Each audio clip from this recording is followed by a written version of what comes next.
Please set your motivation to the Bodhisattvas, the Bodhisattva motivation, which is to attain enlightenment for the sake of all beings, or at least set the motivation that you are doing this practice or you're listening to this Dharma talk in order to help and in order to serve and in order to help others, in order to do something good, either for humanity, for other beings, or just for your own sake. So have a positive attitude and please set your motivation, tune your motivation into such a thought. And those of you who know the 4 lines of the taking refuge in the Buddha Dhamma Sangha, you can do that with me. First I will do in Tibetan.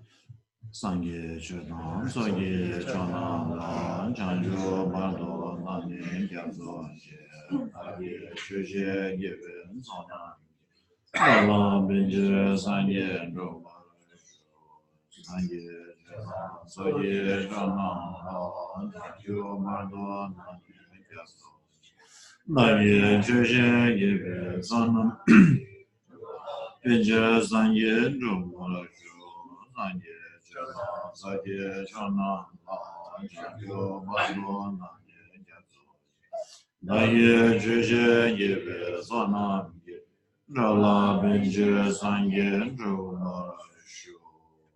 take refuge in the Buddha, the Dharma, and the Sangha.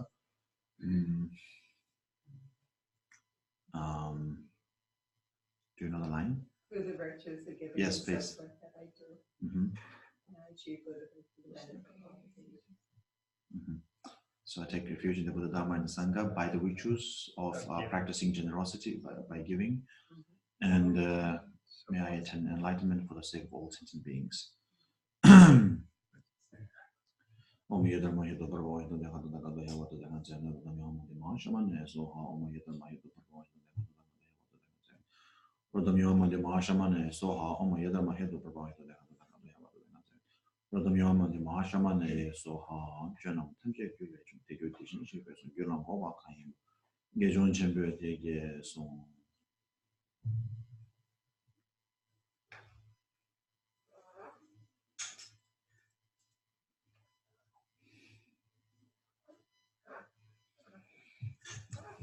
Good morning. Good morning. How are you? Anyone in the corner? Oh, okay. Yesterday, I think it was you, right? Yes. Yeah, I can't see you. Okay, so the topic today was the mind training on 8 verses, which Geshe-la said Geshe-la gave us the freedom to talk about anything, so we can roam freely. So before we start we will do a short meditation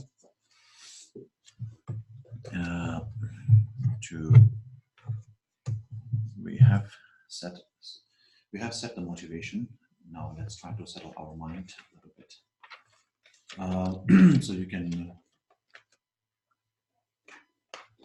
gradually close your eyes and visualize an image of the Buddha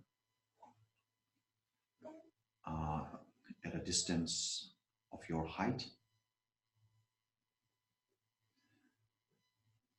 and on level with your forehead.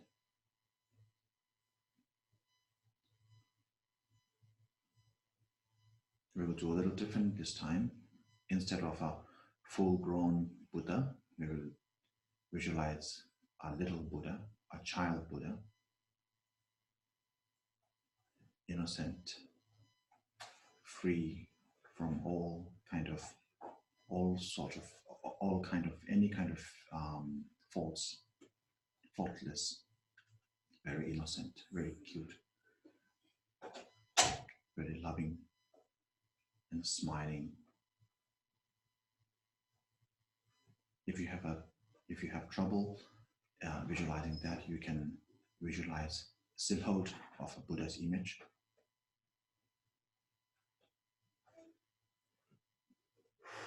So the image that is the statue of the Buddha, the image of the Buddha that is at your height's distance and your forehead's level is a bit heavy, has some weight.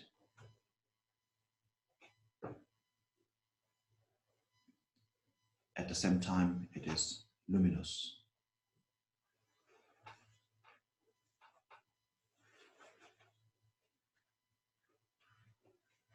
We will not go into details of the Buddha's features.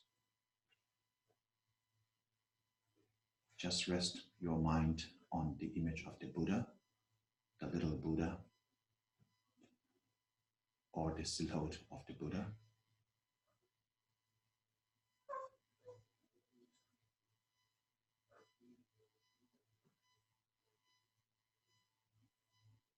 Place your mind on that object.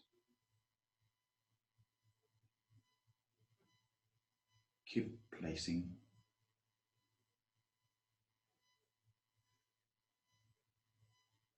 If your mind wanders, bring it back.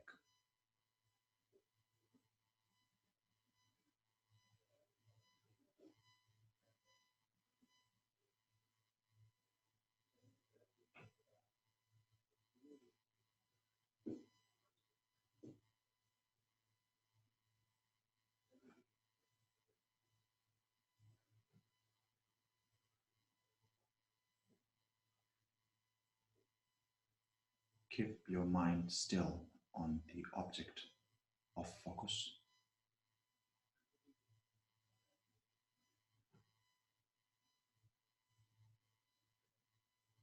If your mind wanders, be aware, but don't worry.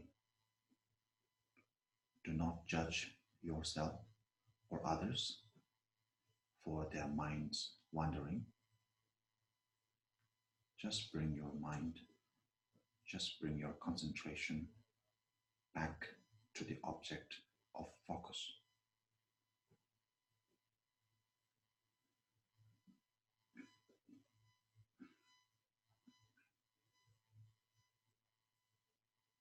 The Buddha in front of you has some weight and is also luminous.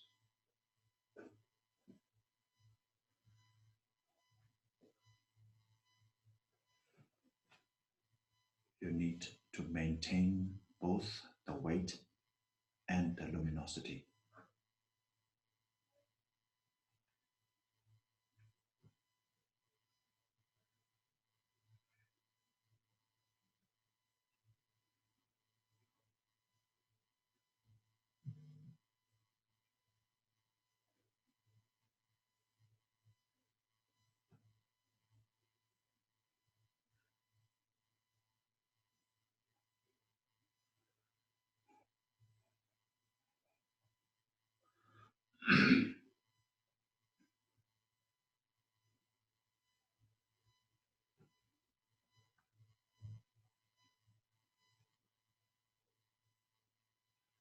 You may be aware of your surroundings, but do not focus on them.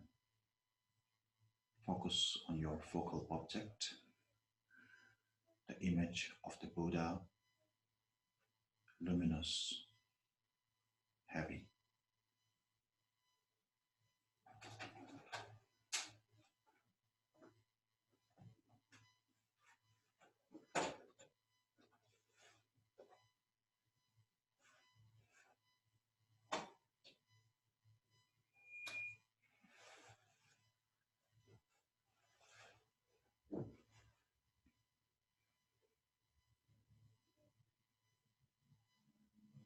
If you are wondering the size of the Buddha, it is a life-size Buddha.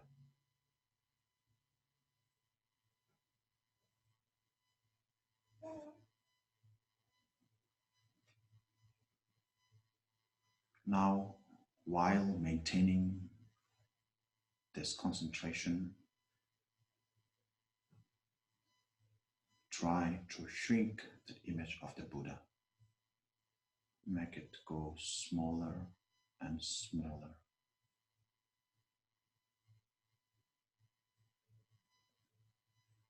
Shrink it.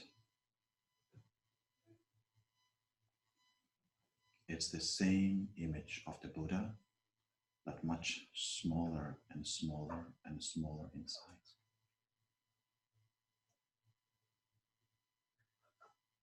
Shrink it as small as you can, the size of a molecule.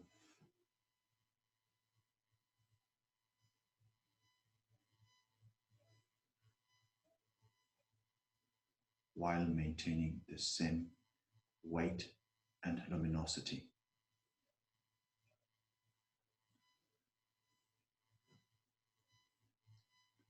Gradually come back to the earlier shape, earlier size, the original size, the life size of the Buddha.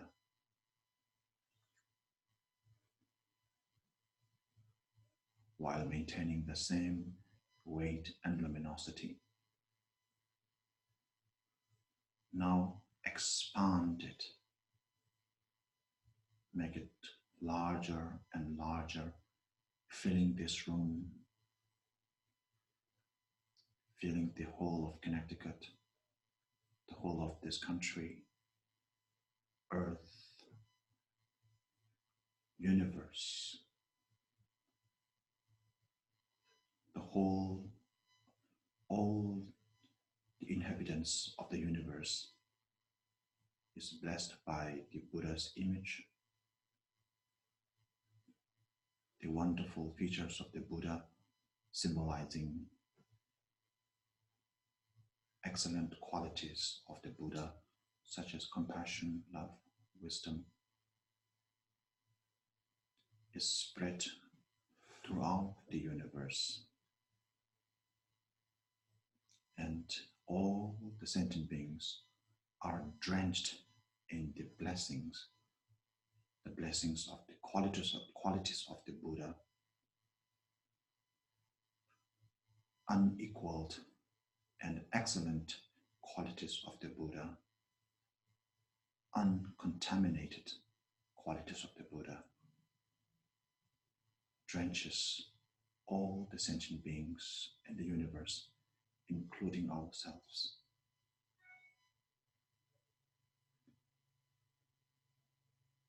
And we are filled with joy. All the sentient beings are filled in joy for the blessings, the rain of blessings that has been showered upon us. And in such joy, gradually the image, the Buddha, comes back to the original size, all the time maintaining the luminosity and the weight.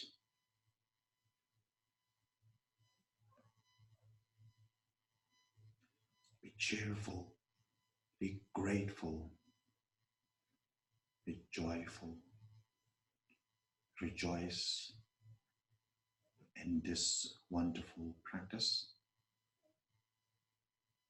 and all the beneficial practices, all the beneficial activities that has been performed by oneself and others. In such cheerfulness, joyfulness, happiness, with gratitude, slowly and gradually open your eyes.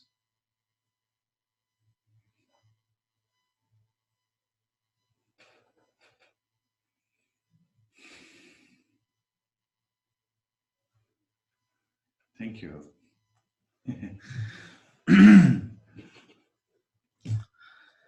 Okay, that was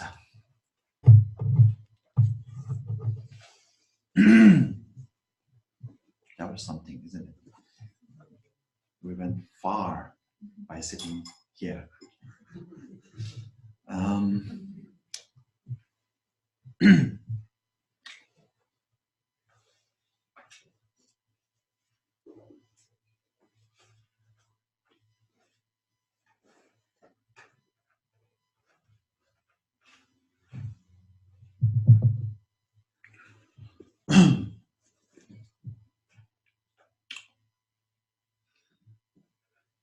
So,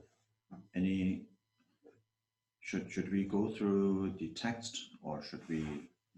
Is there any subject that you want me to cover? Is there any suggestion?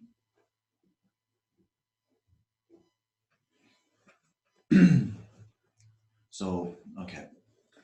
So what I think of doing is I will speak maybe for half an hour, and then we can have a discussion, Q&A for 15 to 30 minutes, and then we can continue with our Dharma talk, and then followed by another set of queries.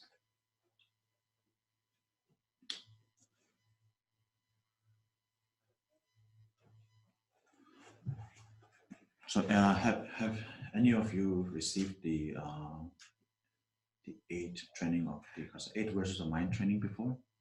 How many of you? Can you please raise your hand?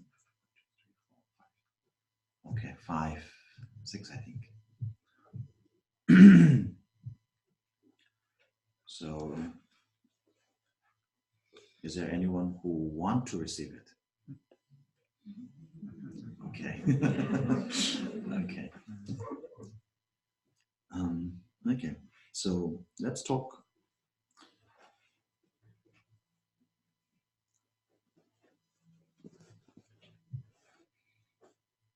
So the reason, or we need reason. We need some reason to do whatever we do. That's for sure. Without a reason, we will not do anything. So the reason is what will push us to do whatever. So therefore, today we are talking about Dharma. The reason why we should practice Dharma.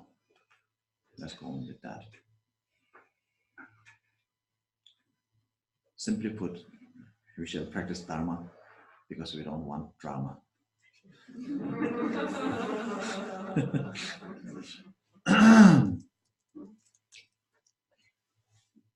Because Dharma is no nonsense, right?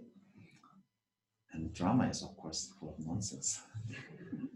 And we are embroiled in that nonsense, this whirlpool of nonsense, from a very early point in our life.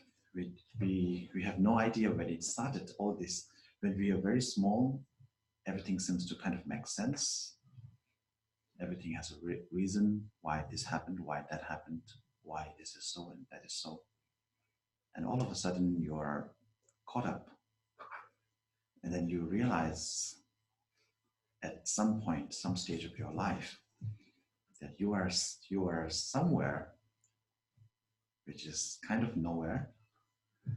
And you have no idea where you are and why you end up in the place or stage that you are.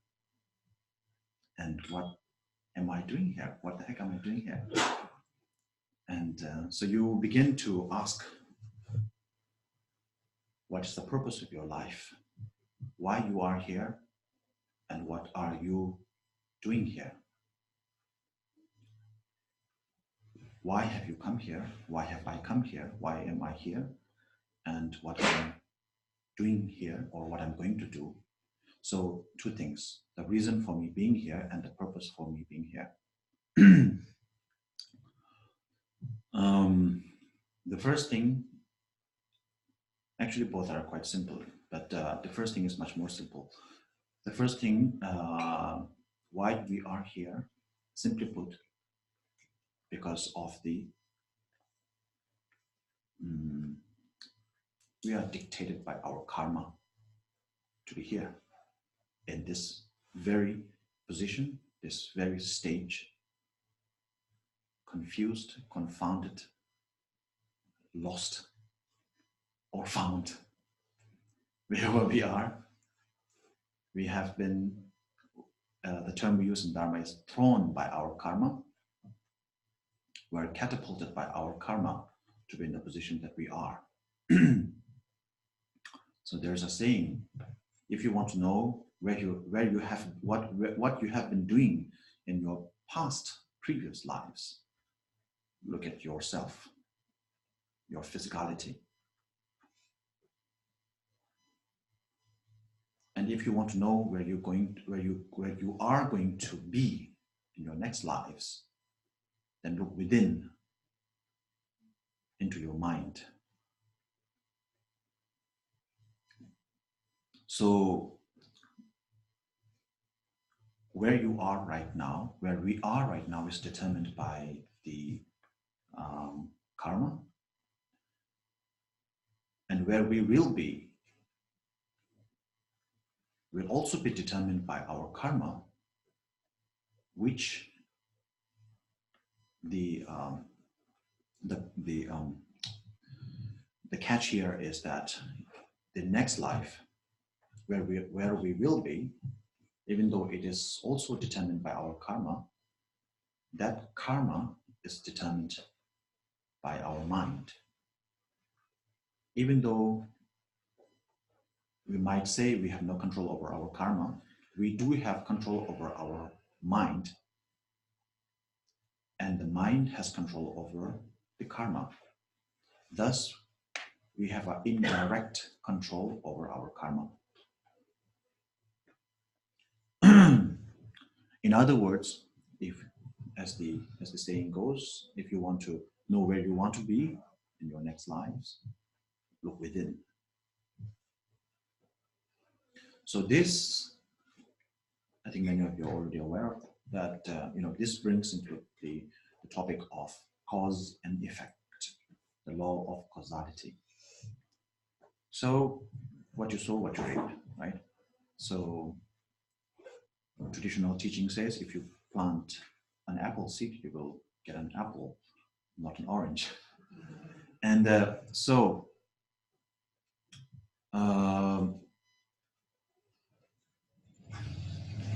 what all the features that we have in our lives, the good things as well as the bad things, all the things that we are endowed with, and all the things that we are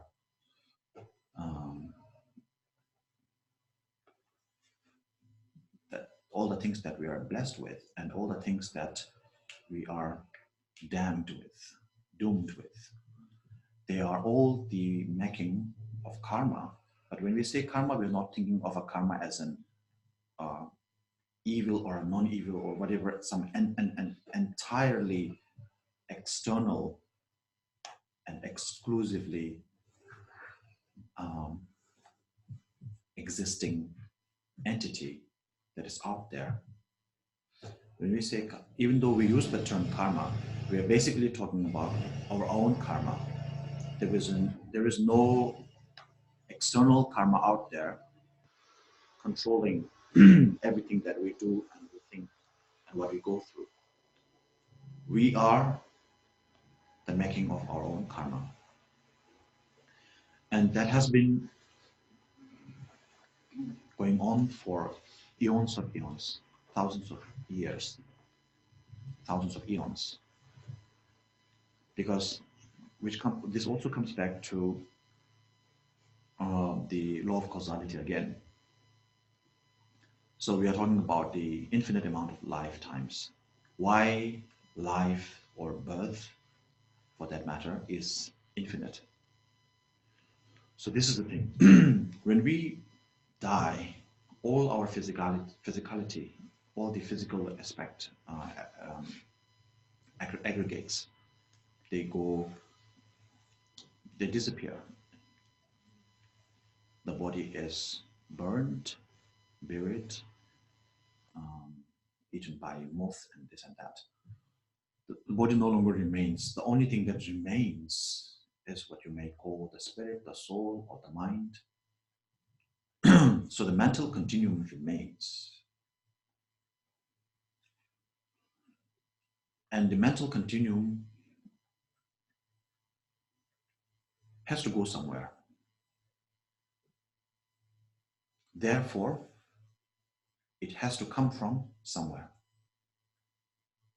So the mental continuum that we possess, our mind,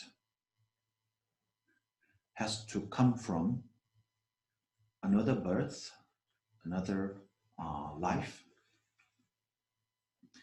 before we are endowed with this body of ours.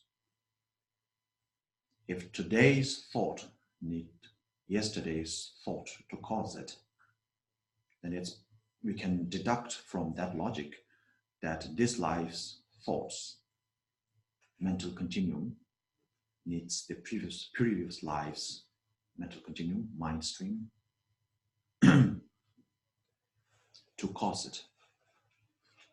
And thus, the cycle of life, the infinity loop of life starts. So life as samsara, life is seen as a loophole, a loop, a circle, no beginning, no end. No end to life, but there is no end to life itself, but there is end to the suffering that life goes through,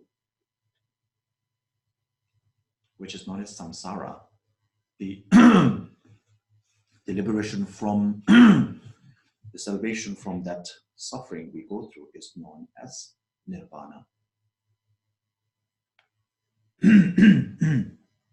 Complete peace, tranquility.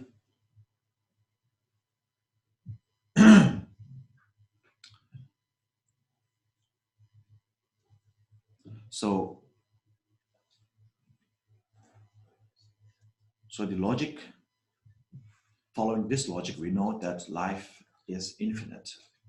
And in infinite amount of lives that we have been through, like the life that we go through in this lifetime, we have different thoughts and emotions. We have different emotions. We face different incidents. Based on those incidents, we react. We react with our emotions. React is an act, right? So we react to those emotions, the emotions that we feel. We react to those incidents with our emotions. And that reaction, which is an action, creates karma. Actually, action is karma. So when we react, we create a karma. Karma is action. So when we react, we create karma. Depending upon our reaction, whether positive or negative towards the incident that we face, we create positive and negative karma. We accumulate good karma and bad karma. Again, following the logic, the rationale of law of causality.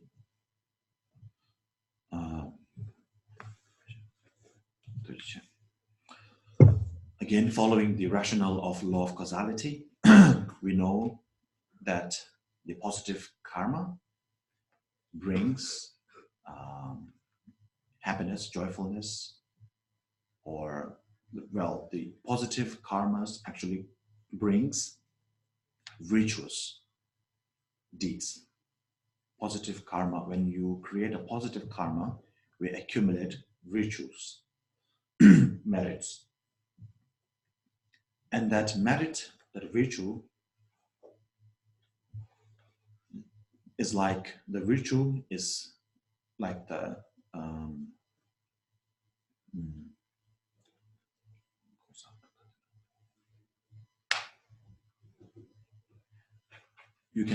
the virtues can be seen as the income you make, and the sinful activities, the sins, or the negative actions, can be seen as a bad credit or debt. So it's a credit, it's a debt, and therefore it is due. And when it is due, you have to pay it up. So when you borrow, and when the time comes, you have to pay. You have to pay it. So whether you pay the penalty or the debt, pay it off with a smile or by sulking, It's up to us, but you have to pay it. There's no way out of it. Most of the time, when the credit is due, is that the right word? Credit is due or debt is due? Debt, right? When the debt is due, we complain this person, that person who are responsible for, making us pay the dues. And not just that, sometimes if we are into the Buddhist philosophy, into the Vedic, Indic philosophy, the Indian philosophy, Hinduism or Buddhism. So when those of us who are into that, we also blame our previous lives, all that. Not just, the immediate causes of our despair is the people surrounding us, people affecting us in this lifetime. But then also there is the indirect causes, which were, our previous life and so on and so forth. But we seldom feel grateful when we go through our happiest moments and joyful moments. And this is something that a practice that we need to inculcate in our life as much as we can. Gratitude is very, very important. Gratitude towards the people that were immediately responsible for all the good things happening in your life. Moreover, to yourself, in your previous avatar, in your previous incarnation, who worked really hard for you to be enjoying what you are enjoying right now. I think many of us here are parents, and we work very hard for our children, for our children's future. And similarly, we work very hard for the children. We work very hard for the children, and when the mother's love, the parents' love for our children is unconditional, you don't expect your children to be good for or to you. You do it out of love. If they are grateful, if they repay the kindness, maybe not the right word. It's a word that we use in our culture, but I don't think when I think of this in that. Anyway, so if they are grateful, that's very good. But if they are not grateful, we don't really mind, because that's not our goal. It is unconditional. Without any expectation, we work for their betterment, their future, their bright future. And in that sense, in that attitude, let's say, we feel somewhat oneness with our children. Even though, my child is not me, I'm not my child, there's a difference. We are different personality, different people. But when we work unconditionally for their benefit, there is this totality, there is that oneness, wholeness.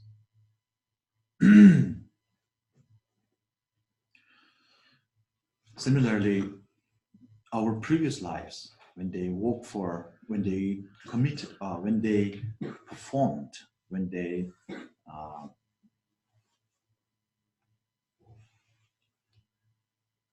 create a karma, when they create a positive karma or committed a negative karma, they are not necessarily expecting anything in return.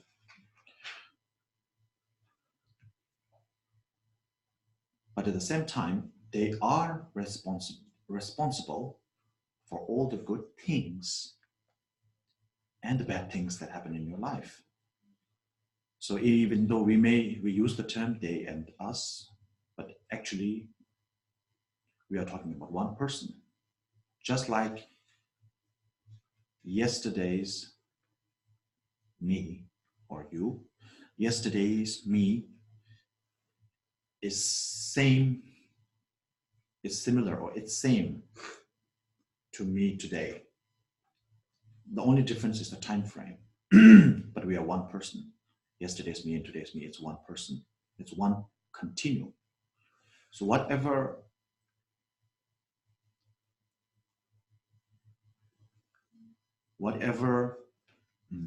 name, fame, money, whatever we earned 10 years ago or yesterday, or a blame, we are either enjoying it today or suffering it today.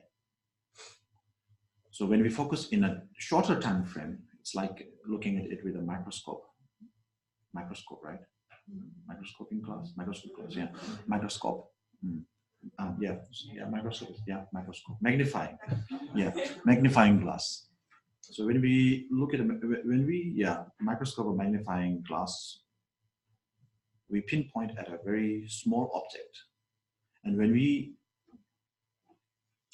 look at it, then we know, when we have confidence in the rationality of how our mind works, how our karma works in a shorter time frame on a smaller object, then we can deduct from that and apply the same formula on a longer, larger extent of our life, of our lives, previous. So we have infinite amount of, we have, so this is how it was established. We have the mental continuum. Mental continuum needs a cause. And today's mental continuum is caused by yesterday's mental continuum, yesterday's thought, or this morning's thought. So this the thought that we have, when I speak to you, for example, we are conversing in English, and that language has been taught to us when we were kids. So the understanding, the thought, the comprehension of the English language, the comprehension of whatever is coming out of my mouth, actually is caused by your understanding of each fragment of the words that I use today, which you learned in your childhood. So one thing is caused by another, and so the law of causality continues in a loop. So life, mental continuum or mind stream is infinite. One needs, today's mind needs yesterday's mind to cause it, and yesterday needs the day before yesterday, a year back, a decade back. So this life needs previous life's mind to cause it, to create it, to bring it into existence, to bring it into creation. And so infinite amount of lives we have. And in the infinite amount of lives, we have been doing good things and bad things, which caused us to go through good things and bad things. So this is a loophole that we are this is a loop that we are kind of caught in. Now, how do we get out of that? So we have seen there was this, the rat in a cage, where the rat runs, but it's, I don't know what's the name for that. Sorry? The hamster, the roll, yeah, the treadmill or whatever. What do you call that? Yeah. So we have been running all the time, but we're getting nowhere. because we are in a loop. There was a wonderful story. I think many of you are already aware of it, but anyway, I'll just. Do you know the Angulimala? The Angulimala is the one who wears the garland of 1,000 fingers, right? Anguli in the Sanskrit, Anguli in Sanskrit means fingers, and mala is rosary. So finger rosary.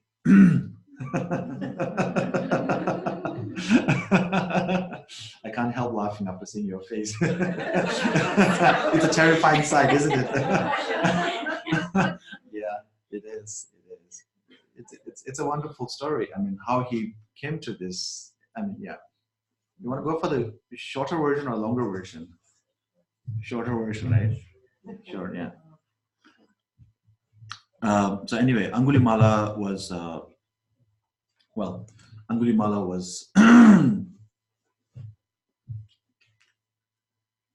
Angulimala was led into believing. So this is the short version. I cut a long version here. So he was led into believing that if he adorns himself, is that the correct word? Yeah. Adorns himself with a mala, a rosary of 1,000 fingers, then he will, he'll be liberated. That is what he was led into believe. And he thought, okay, then he's actually a person with a very fine feature, very handsome feature, and very strong, and all that. So and then he ventured out. He went out, and he was very strong. So he started, taking people's fingers, and nobody would give their fingers voluntarily. So so he has to eliminate or kill each of them. So he killed up to 999 people. So he killed. By the time he reached 999, I think that was like a year or so. And so he before that, he was actually the son of a minister or a wealthy, he was the son of a nobleman, for sure, a minister or a wealthy person or something. So, but then when he began killing people, he became known as Angulimala, the robber. So people thought he was robbing, killing them he kills travelers. So they thought that, he was doing that for money. Anyway, so he became known as the robber, the murderer, and the murderous robber. And so when people see him, by that time he was actually looking very, scary. And so when people see him, they know, he is there, and people try to avoid the road where he usually waits. So anyway, so people run away. So nobody comes close to him. Nobody comes to the vicinity of Angulimala, and so he cannot catch anyone. So it's after all, liberation is not easy, right? Some nirvana. And so he thought, okay, so what should I do? And he kept thinking and thinking, and he cannot get anyone. But he cannot go to the city because then he might, there's a, what do you call that? Warrant on his name. So he decided, okay, my mom is at home. She loves me unconditionally. She will not avoid me like others. So I think I should kill my mother, because I'm doing it for attaining nirvana. And once I attain nirvana, I can help my mother so much more. And thinking that, he ventured towards his mother. At the time, Buddha was alive. Buddha was present in this world, and Buddha. So Buddha checked whether this person has the potential ability to attain nirvana in this lifetime or not. If he does something, if he interferes whether it's beneficial for Buddha to interfere or not. And it seems there is. So Buddha came out of nowhere, because if he kills his mother, so this is known as the 5 heinous crimes or 5 heinous sins: killing your mother, killing your father, killing arhat, killing arhat, and bloodying Buddha, enlightened being, and then dividing. Huh? Dividing the Sangha. Yeah, dividing the Sangha. So these are known as 5 heinous crimes or sins, where there is no retribution. Without, usually when you die, you go through the intermediate life, the bardo. For the 5 heinous crimes, there is, and when you are in the bardo, before you take another life, before you take another birth, there is like a intermediary life which can be changed, which can be transformed or transmuted to be, if you were to be born in a lower life, lower birth, lower realm, this can actually be changed, and you can take a rebirth in a upper, higher realm. But if you committed the 5 heinous crimes, then sins, then there is no retribution. That you have to, the moment you die, you go directly to the hell realm. There's no escape from that. So he has the potentiality, and if he does, so seeing that Buddha interfered, Buddha came out of nowhere, and Angulimala was really great that he doesn't have to kill his father. There was this, monk who he, there was this guy, who came out of nowhere. He is not a prince or anything. He's just a monk, so nobody to care. He has no one. So if he kills that person, he doesn't have to repent or anything. So it's easy prey. So he started walking towards the Buddha, and he cannot catch him. And then he started running faster and faster and faster. And no matter how fast he runs, he cannot catch up with the Buddha. And exasperating, he said, "Please stop. Please slow down." That's what he said. And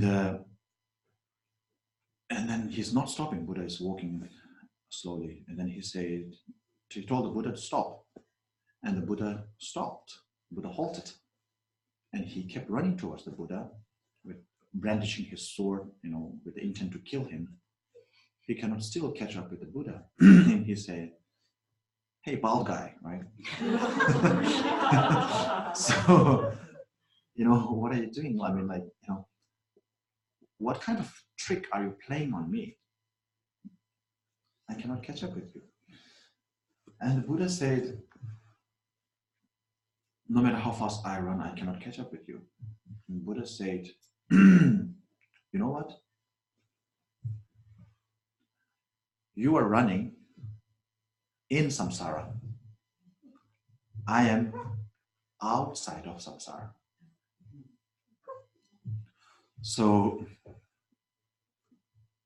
it's a metaphor, but still, so until he gained the realization that he has to be liberated from out of samsara, and the Buddha is the perfect guide to do that. So Buddha gave him this teaching. Buddha gave him this lesson. So then he realized what a heinous mistake that he had committed by killing so many people, and he repented so deeply, and that he decided to become a monk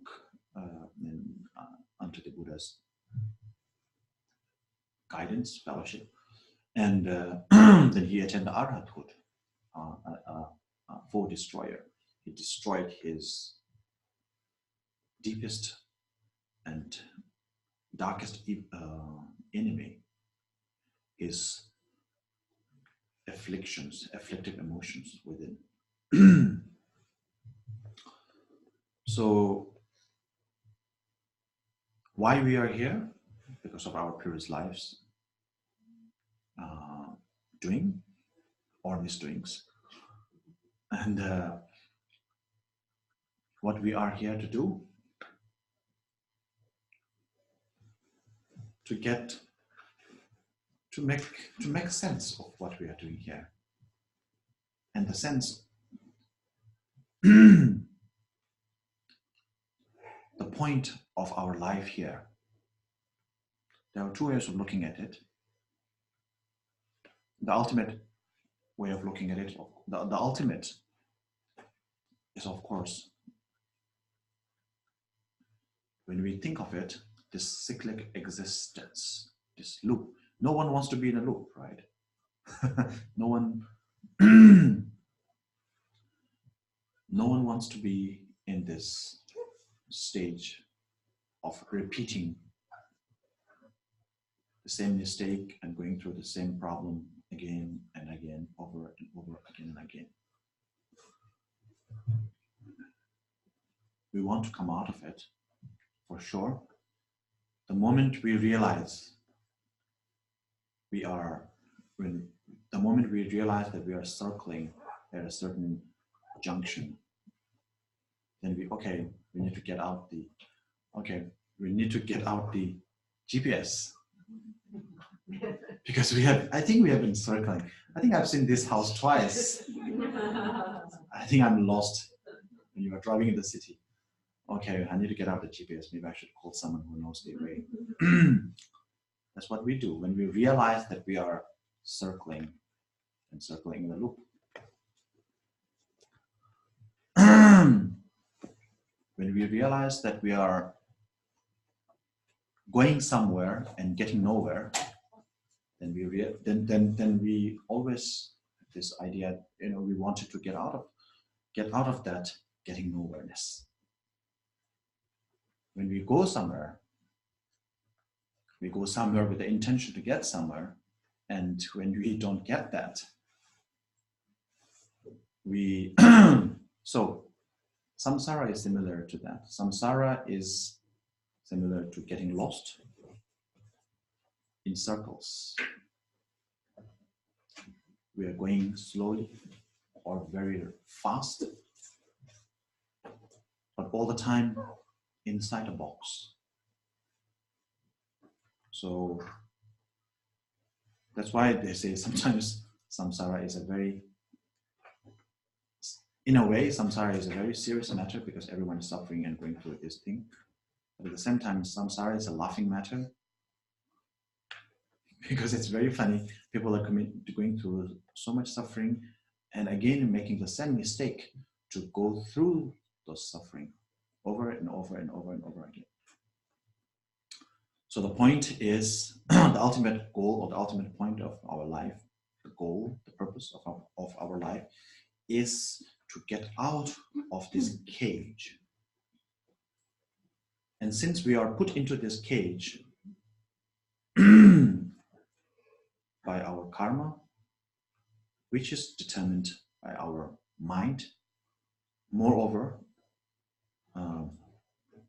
in particular, by our negative mindset, it is negative mind, afflictive emotions, hatred, jealousy,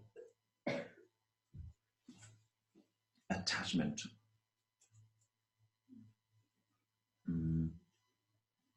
craving, and ignorance, which always brings us back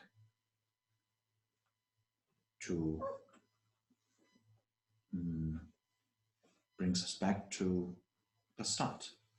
So we are always going in rounds. So therefore, it is the negative emotions that we want to get rid of. If we want to be liberated from samsara, it is the negative emotions that we want to get rid of. And negative emotions,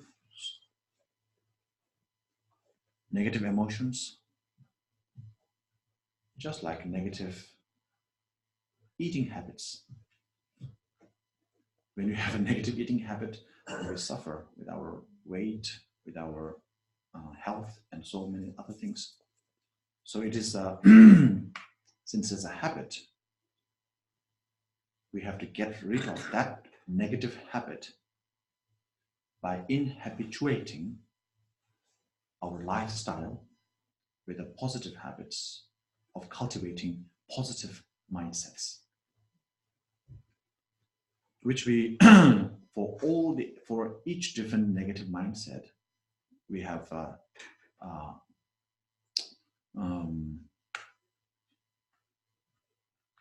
its counterpart, its own antidote to each negative mindset.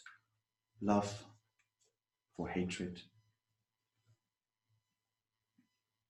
wisdom for ignorance, appreciation for jealousy,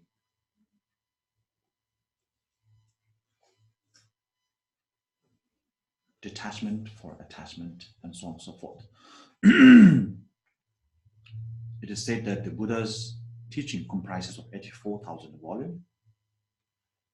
The reason there is 84,000 volumes is there to deal with 84,000 forms of negative emotions, afflictive emotions.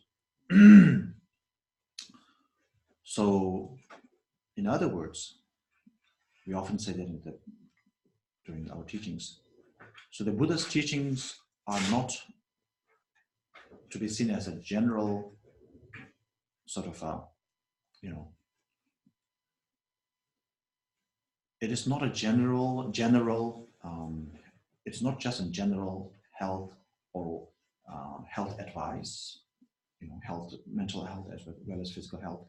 It is not to be seen just as a general health advice, but to be seen as a prescription for whatever ailments, whatever sickness that you are going through.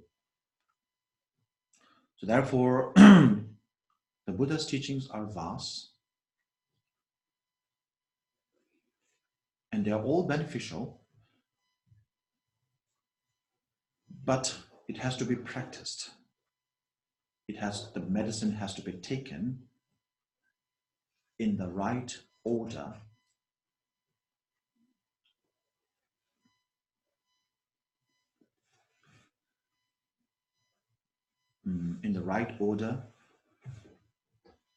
depending upon what ailments, what sickness, what complications that you are going through. By prioritizing on your wants or your desire or what you want to get rid of. So there are so many things that we want to get rid of inside us. There are so many things we need to be appreciating within us, as well as so many things that we want to, we really, don't want to have. So, but there is an order. For some of us, jealousy is a very big issue. For some of us, lethargy is a very big issue. So we have different issues within us. We should acknowledge that. We should acknowledge that this is like seeing a dent in your car. If you see some problem in your car, you have to acknowledge it. And you see 4, 5, 6, 7 problems in your car, and maybe you are short of funds. You need to prioritize on what you need to repair the most. So priority of order is primal. It's very important.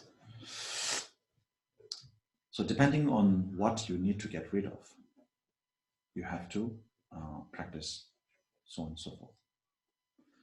So for some people, studies are very important. So you need to study more. Study is very important for everyone, generally speaking. any kind of study is important, especially in the Dharma. You need to study a lot. But if your time does not allow, and you are not a studious person, you know what I mean? So we have to be very truthful to ourselves. So if this is not you, then you should start practicing doing other practices, which may be, so studying is one point of practice, and meditation is one point of practice, prostration is one point of practice, circumambulating is one point of practice, generosity is one point of practice, patience is one point of practice.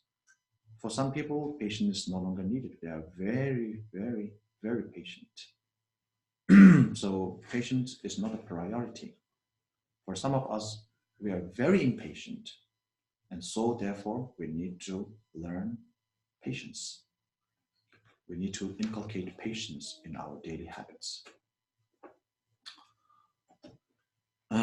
So depending, based on your needs, prioritizing on your needs, you need to take the prescriptions from Buddha's teaching, and therefore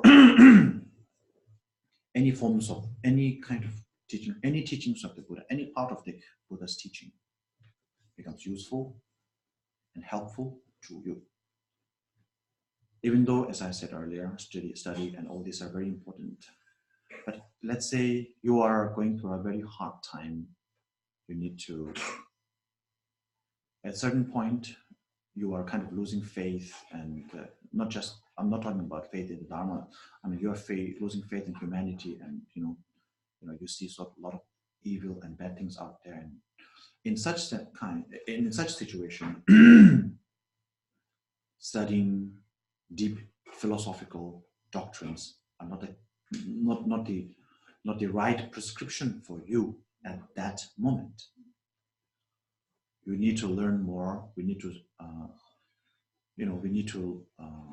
learn more about other forms of teachings like loving compassion. Instead of developing wisdom, we need to develop loving compassion. The more you love, the more love you have for, the more love you develop, the more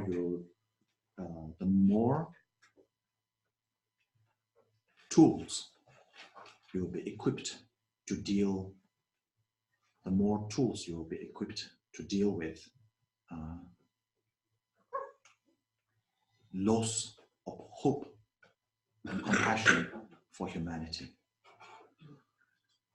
So I think I should rest. I should stop here for now, and maybe some questions. I think there may be many questions. Please. Any questions? Any suggestions? Yes, please. You talked about one of the heinous crimes is dividing the Sangha. Could you talk about that a little bit? Oh, sure, please? Sure. Yeah, sure. So that's very difficult. I need to drink. Just kidding. No. No, that's a very good question. That's a very good question, and it's a very relevant question, I think.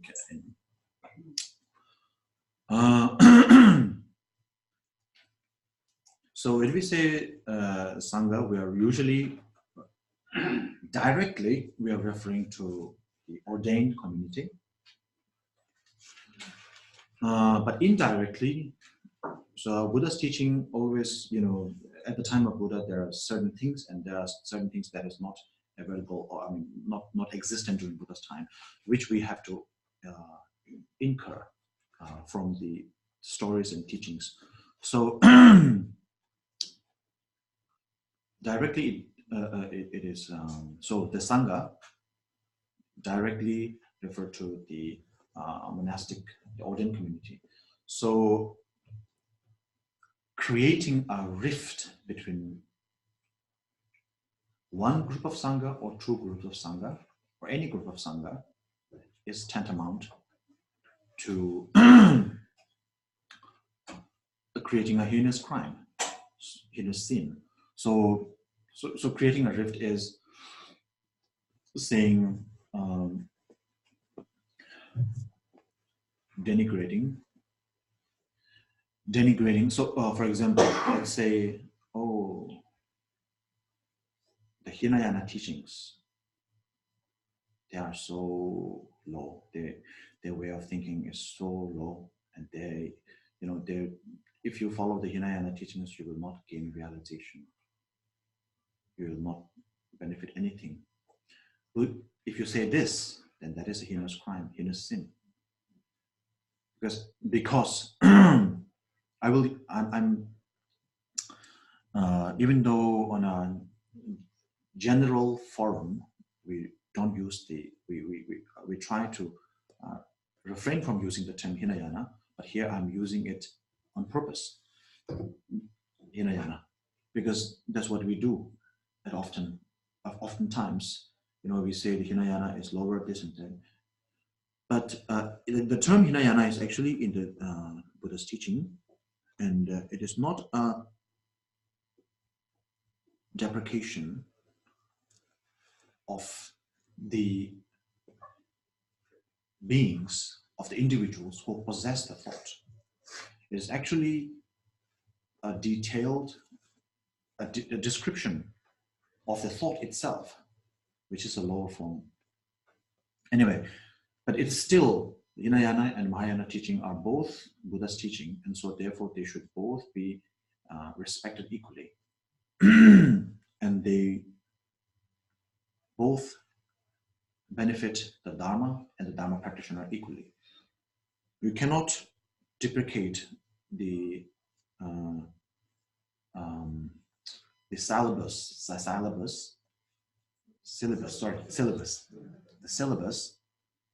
Can I say syllabus of first grade? That's a right. Maybe that's not the right word. So you cannot deprecate. You cannot say because you're going through a college or you already graduated. You cannot say the syllabus that the first grades are going through. The textbook that the first grade is reading is you cannot criticize them. They teach to a certain extent, and the next level, and the next level. They have to be seen as the one stair at a time, one stepping stone. They have to be seen as stepping stone to the next level. So this is one thing. Then again, within Tibetan, if you follow Tibetan Buddhism, there is the four tradition. If you say Nima is not Nima, the path, the Nima, the practices, the teachings of the Nima is not the right teaching. If you practice Nima, then you will not attain Nirvana, this and that thing. Or if you say the Chinese Buddhism is, the Chinese Buddhism is not the right path of the Buddhas. So things like that. If you say that, then this is creating a rift. And not just, this is one form. So in the text it says about if you deprecate one form of Buddha's teaching and appreciate the other, so we say good things about one thing and bad things about other, you create a rift. And then this creates a heinous crime. But this also brings us to creating a rift in the sense of creating distrust within the community, saying bad things. So gossiping behind someone's back, especially in the West, not just West. I mean, in the Dharma centers where there may be lesser number of ordained sangha, but there is still a number of center members and all that. So when we say, we always, as long as we live in a society, we're going to have some sort of disagreement, that's for sure. And when we have personal disagreement, and then we try to support our claims of disagreement of that person by using the Dharma, like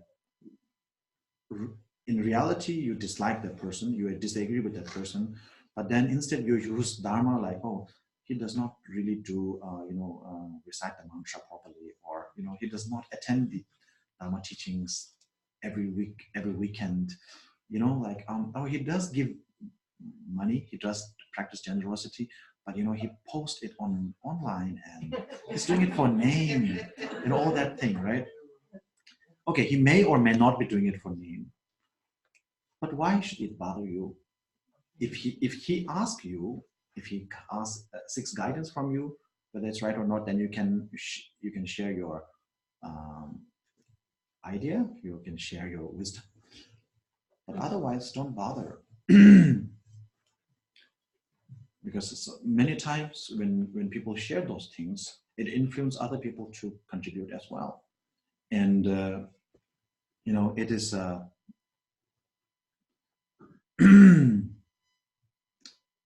sometimes when the intentions may be a little bit wayward, the outcomes are quite good.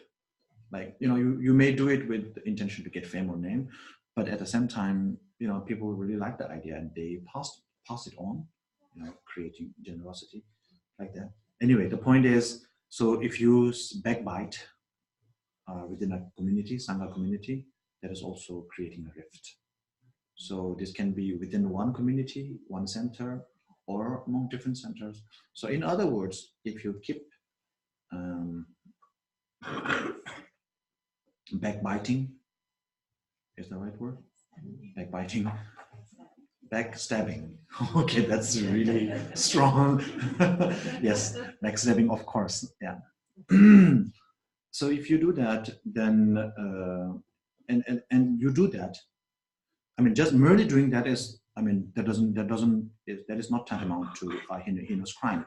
But you do that, and that creates a rift between two sides, within a community or within two communities.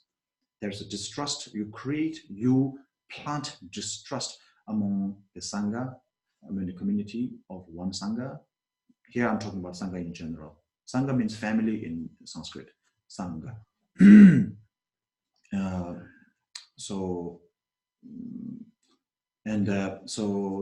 you know, this is when you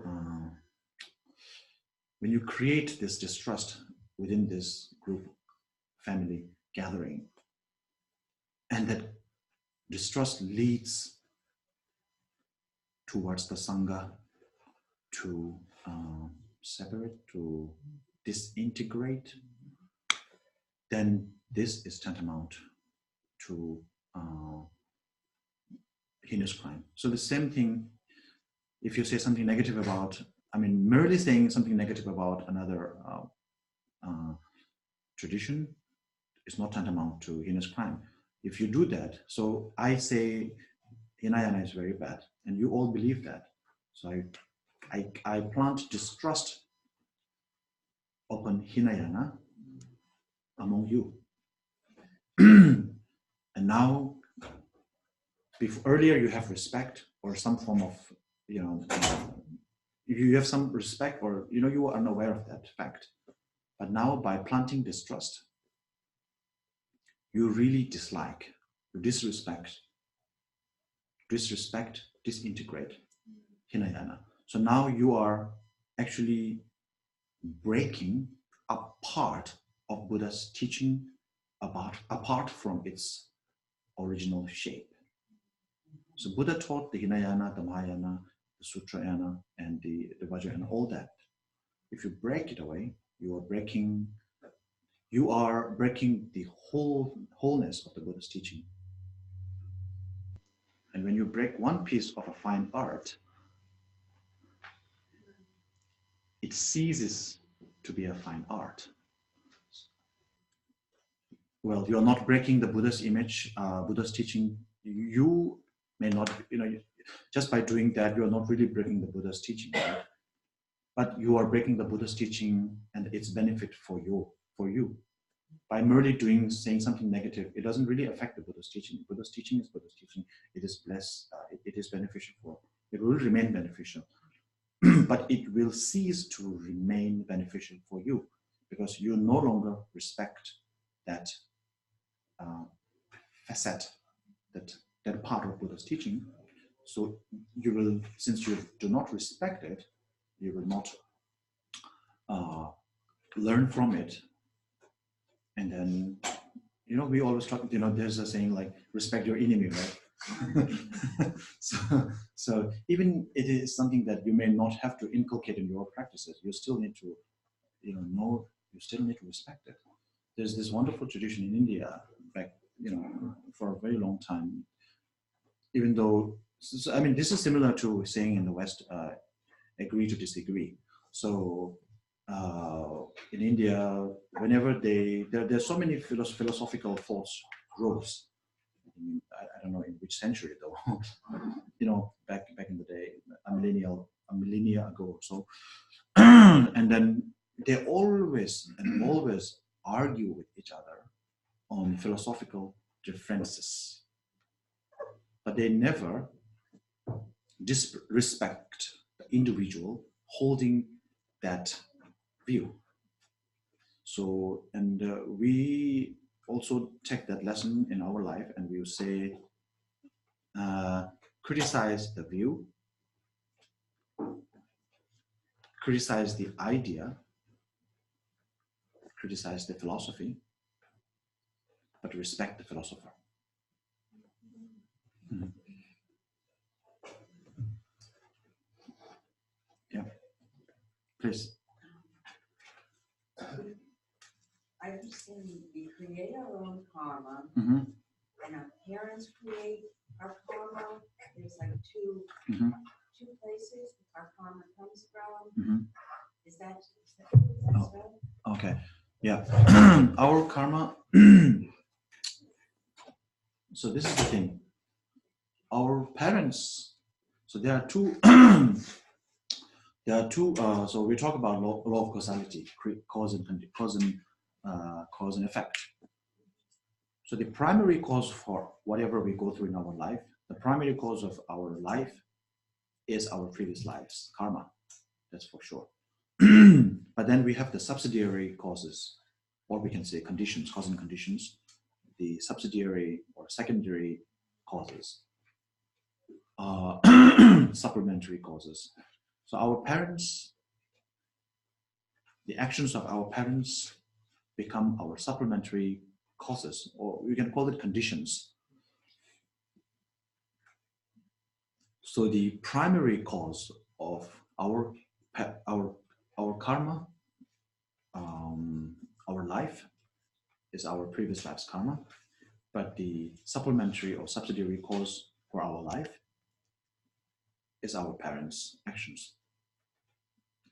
And since supplementary has to supplement something, right? So secondary is secondary to a primary. So therefore, the parents and the child born, they have a very strong karmic connection. So because of that strong karmic connection,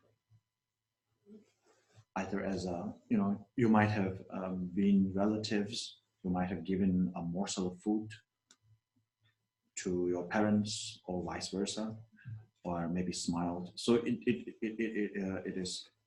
it's uncertain what causes, the very fine detail of what causes this and that aspect and feature of our life. It is known only by the Buddha, the very fine detail. For example, the example given was, a beautiful peacock. So peacock has a very beautiful feather, and it has different colors and different forms and all that. So the fine detail of what caused this feather to have a brighter shade of green, and this to have a lighter shade of green, they all come from a cause. Of course, there's immediate cause here, but this was also caused by previous lives' karma. And that is actually the subject of a Buddha alone. But we can still deduct, we can still infer that the beauty actually is the effect, result of practicing patience. When you practice patience, generally speaking, the result is beauty. And so the parents are supplementary causes, not the primary causes of our karma. I was wondering, you mentioned in terms of your infinite mental continuum, the magnifying glass, pointing a small object. I didn't understand. Come again, please. You mentioned earlier about the infinite continuum. Oh, yeah. Oh, okay, I got it. So I'm just saying that this is like our experimental way of looking at things. So when we look at, for example, when we think about today and yesterday's mind, life, experiences, today's experiences were caused by yesterday's way of looking at things and experiences. And this is when we talk about today or now and earlier, today and yesterday, this year and last year. This is like looking at things with a magnifying glass. We just enlarge a very small portion of our lives. We enlarge it, so we take a very good look at it. We see the fine details of our lives. And when we have a sound understanding, when we have a sound understanding of how the mechanism of how life works, how karma works, and how our mental continuum works, because we are looking at it with a magnifying glass, we can see it very clearly. Now we replicate the same idea, the same formula, upon a larger extent of our lives in previous life. So if today's experiences were caused by yesterday's encounters, then the same applies for these years and these lives. So, yeah. Is that clear? Yes. Or? And sorry, I had one other question. Yeah, please go on. At the very beginning, when we meditated on the baby Buddha, was Okay. there a reason Yeah. why it was a baby? Oh, I just said child. Yeah, baby or child. Because a baby Buddha, because child,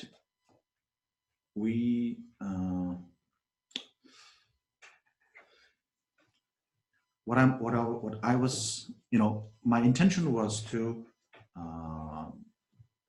incite the idea, maybe incite not to work, the kindle the idea of a faultless Buddha person. So for us, when we think of a child, we always think of child as very innocent and faultless. So that's why I say the word baby or child Buddha. So when we say child, no fault. Adults, not so much.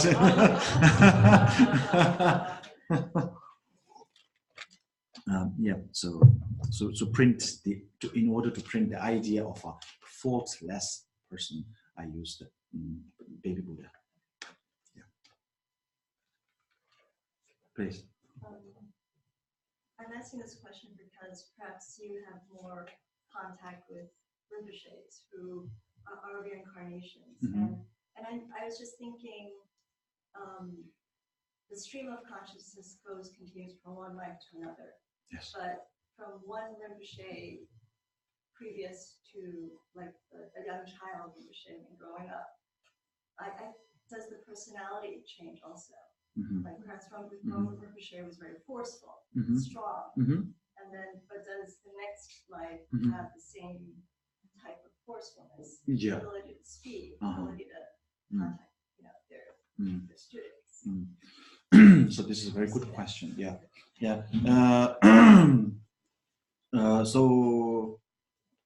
Not necessarily. I think this is a very good question, and it is also relative to the question you asked about the parents. The upbringing of the child, how a child was being brought up, is kind of plays a very important role, I think, in how the maybe not the very nature of the child, but a number of characteristic personality of the child, not the very deep nature of the child, because that, but the way the child behaves is very much shaped by how their parents treated them. It is said that I don't know if I should indulge this or not, but so I think His Holiness the Dalai Lama, this one and the previous one, they say that the personality is exact opposite. Yeah. Yeah, maybe. I think it's. I'm on camera, so I should be careful what I say.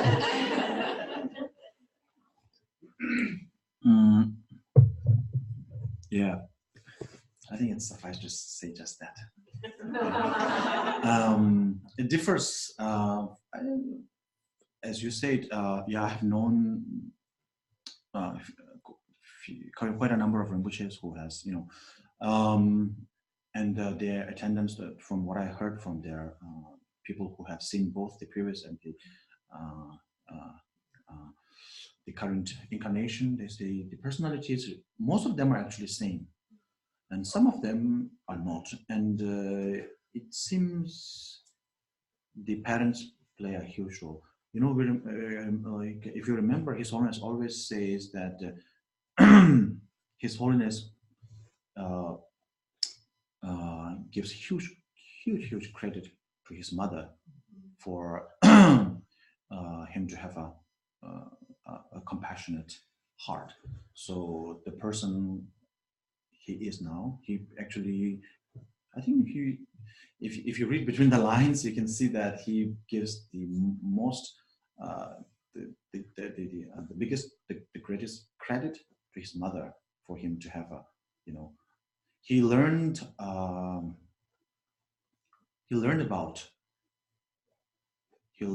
he has the experiential way of learning, of compassion from his mother first, and then he learned about the definition and characteristics of and expanding the very compassion that he has, how to expand it, that he learned from the scriptures.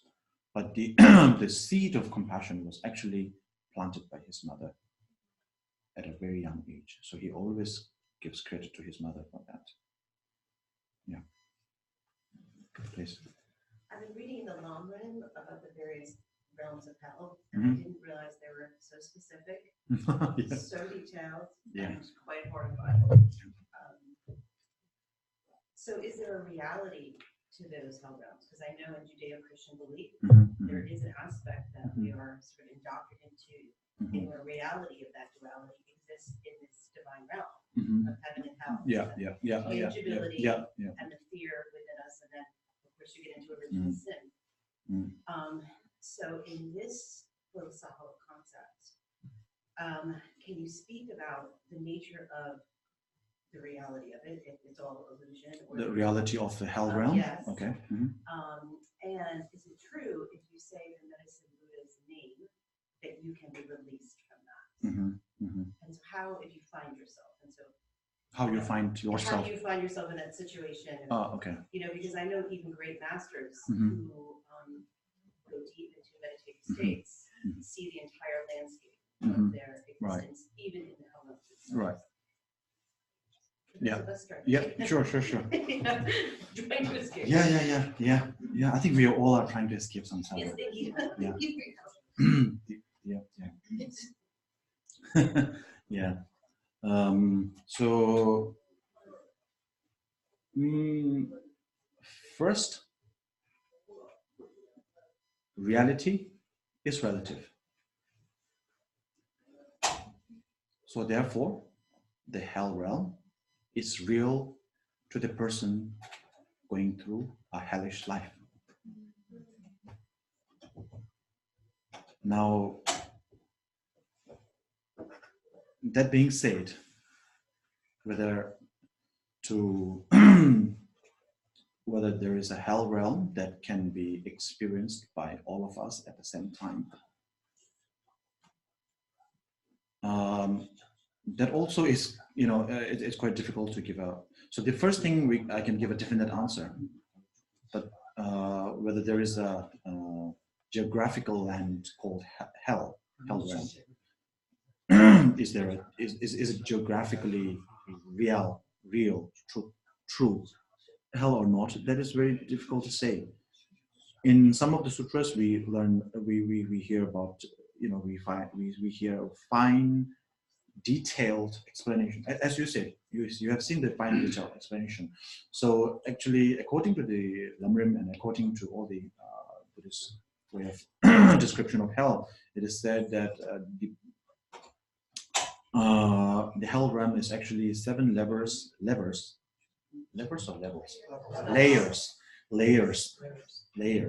So layers under the Vajrasana, Bodhgaya. So if you go 7 layers below, so below the Vajrasana, then you will find the hell realm.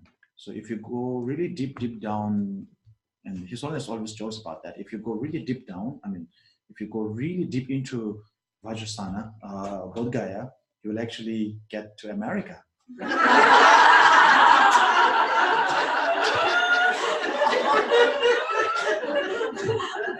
I don't know. I never checked, but maybe it's a globe, right? There are so many things you need to think about. For example, His Holiness does not accept the idea or belief in the Buddhist cosmological explanation of the Mount Meru, and so this, the cosmology, Buddhist cosmology as explained in the Abhidharma, he does not accept that, and he believes that this has been expounded not to offend the general idea of the time. So, not to be a Galileo, not to be crucified, not really crucified, right? What was he done? He was punished, right? Yeah. So the author of Abhidharma Kosha, which Vasubandhu, so he was trying to adhere to the generally accepted idea of cosmology according to Hinduism at the time. So as long as you have all the practices related to karma, patience, and these are in the right order, it doesn't really matter whether hell is up there or down there, right? If you know how to get out of it, then if you can get rid of your hell, then it doesn't matter whether there is a hell out there. In a way. So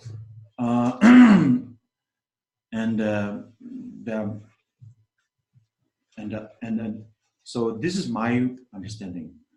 I share His Holiness idea in the sense that in the line that a hell realm does exist for the person who is going through a hellish life, and to substantiate that, there's a quote from Shantideva's Way of the Bodhisattva.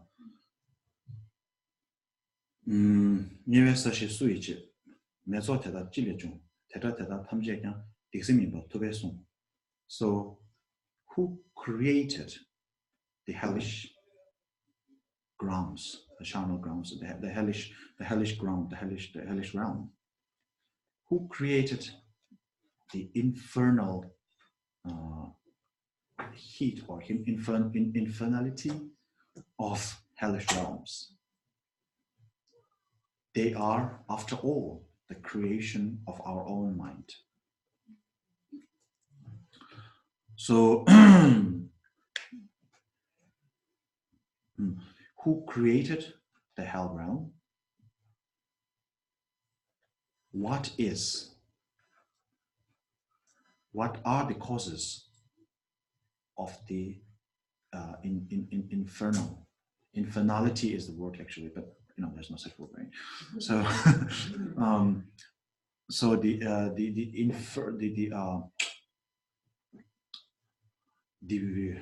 burning heat of infernal hell. What is it made of? from where does it come from? From where does infernal hell come from? And who created the hell realm? They are, after all, the creation. So when you read it in Tibetan, actually the creation seems more like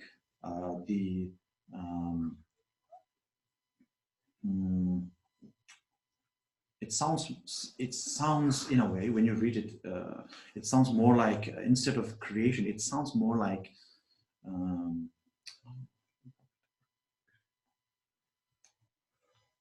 there's a term for the process of creating something in an illusory way, like when magicians do, what do you call that thing? Conjure? Conjure, yes. Yeah, conjure. Thank you. So, so it's a, it sounds more like it is all conjuration, conjure, what do you call that? Conjure of a mind. So even though the literal translation would be creation of mind, but it sounds more like, it reads more like conjure of mind. So therefore, I believe that hell realm is real, because for personally, this is I've seen many people, when I go around, people come to see me and they really confide into me, and I listen very intently with pure motivation to help them in the best way I can. Most of the time, I do not have the potential to do so, but the only thing I can offer to them is my solace, and I really listen very intently. And when I listen to them, even though I may not be experiencing it per se, but I can imagine what kind of difficulty they are going through, and it is hellish. And so therefore, I feel that, to the person who is going through a hellish life, hell is real, especially mentally. Physically, you are endowed with everything, materialistically. Okay. You are endowed with everything, and when your mind is not free, all these endowments become entrapment for you, and now you are trapped, caught. It's such a enigmatic, anyway. So yeah, that's what I think. So I'm just wondering, because I wasn't clear on, you were talking about karma as a reaction to. Yeah. Okay. Try this. Yeah. Yes, please go on. Yeah. So you're talking about karma and about its relationship to emotion. Emotion. Is and you said reaction. So are you thinking of the emotion as the reaction, or are you thinking of the emotion as the experience? Right. So it's just kind of that relationship, because it seems to me that a lot of people who suffer in hell, it's in their mind, right? Yeah. As you say, it's physically the event is over, the loss is suffered, the reality is the reality, yet the suffering continues. So it seems to me that, I'll just say that this is like really the most important thing you're talking about today, is how does this philosophy help people to help other people to get out of this hell? Yeah, correct. So emotions. So kind of, I may have jumped here and there. the point I'm trying to make is that emotion, the thing is that emotion actually triggers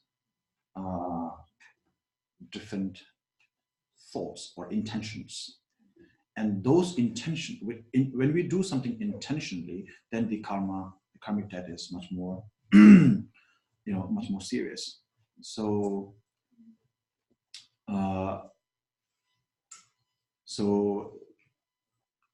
emotion itself is not the karma, or it does not directly bring afore the karmic effects or the karmic results, karmic consequences. So you react to an event, and that reaction is actually felt through emotion, and that emotion actually triggers an intention to either harm, retort, respond, not respond, or whatever. So emotion itself is not the driving force here, but it triggers the intention either to harm or to help the person that harmed you, or to harm the person that helped you. And that intention actually creates the karmic force. Because so it's very similar to legal matters, like when you say, I didn't sign it, somebody forced me to sign it, right? So you have no intention to sign it. So there's this loophole. So emotion itself is not the driving force here, but when you are driven by your emotion, your intention, you have the intention, you are driven by your emotion with the intent to resort to the incident. So this intention, so with the intention, of course, comes the action. So there's a layer of actually cause and effect here. So first there was the event, and then the event is felt through. You have to first be aware of the event and the incident. There's the incident, then you are aware of the incident, then the incident is felt through your emotions, and then emotion triggers. The emotion triggers either to resort or reject, or how to respond to the event, and you respond to the event verbally or physically. So usually there is no sin for mentally having a bad thought, so they say there's no no crime in thinking of killing someone, right? Only if you could kill someone. So so in the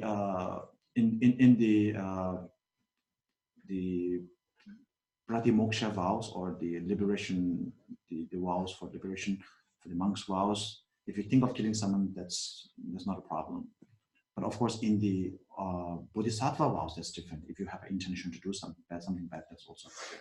So anyway, back to your question, event triggers emotion, and emotion triggers intention, and intention triggers action, and action triggers. Action is a karma, so when you have action, that is followed by a consequence. Yeah. So there was an announcement. So there's a lunch.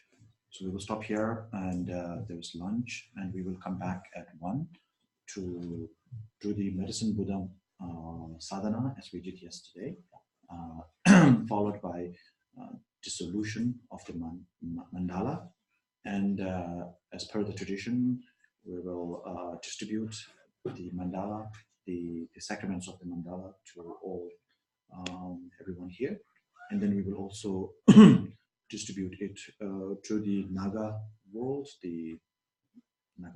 through the water, through the stream there. It's a pond, right? Not a stream. Stream has to go on. I know. Yeah, that's right. So this is the pond.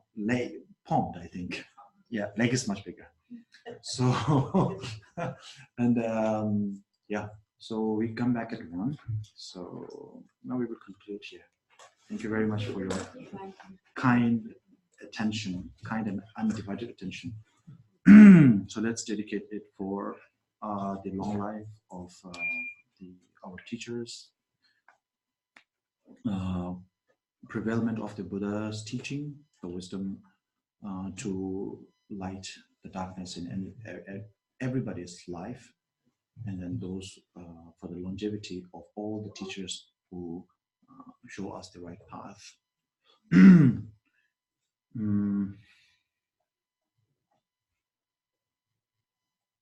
May those who have not generated the bodhicitta generate the bodhicitta, and may those who has already generated the bodhicitta be able to extend it towards all the sentient beings. Chanjo semjo Rinpoche, ma ye ban ge yurichi ke wa nyamba me gonya gondo pewa shu ama simje tamje de dang ding injo tamje ta do dong chanjo semba kana su ke da gunje me lam jo byo ji may all sentient beings enjoy happiness, endowed with happiness, and may they no longer suffer. May they no longer have to endure the lower realms. And may all the bodhisattvas everywhere around, in all the 10 directions, may their wishes and activities to benefit all sentient beings materialize.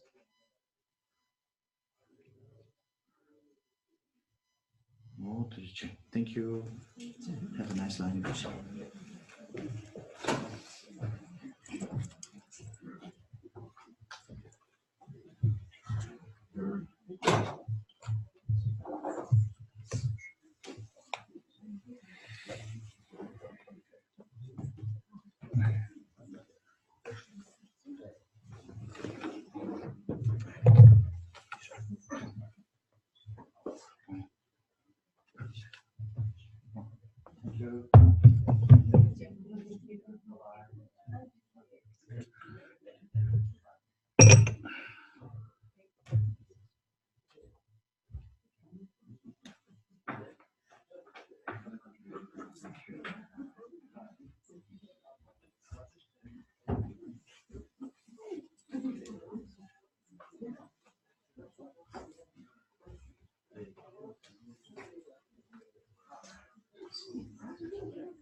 Yeah, I was.